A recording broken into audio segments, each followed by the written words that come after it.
Thanks for joining as I make a super simple crown for my sister's birthday card. Starting with a simple folded in half piece of paper, you draw half the shape of the crown and then cut it out to make it so that it's easy to keep it really even on both sides.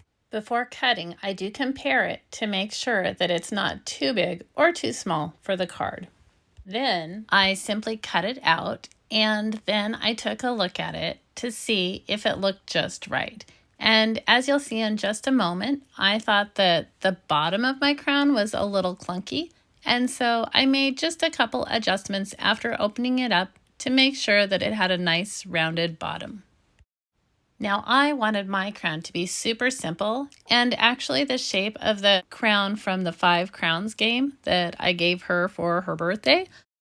Of course, using this technique, you could make your crown as simple or as exquisite as you wanted to. The folding and the cutting helped me to make a stencil that was just right for tracing. And I did that in pencil, so any mistake that I made, I could fix. And then I went over those pencil lines later with a Sharpie. Before using that Sharpie, I did add a couple of little things where I wanted to write happy birthday and to put some gems across the top of the crown so I could have more to follow.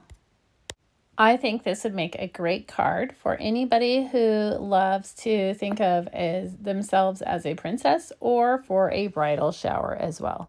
If you enjoy content about making stationery or other doodle ideas, feel free to like and subscribe. It helps to share this with lots of people.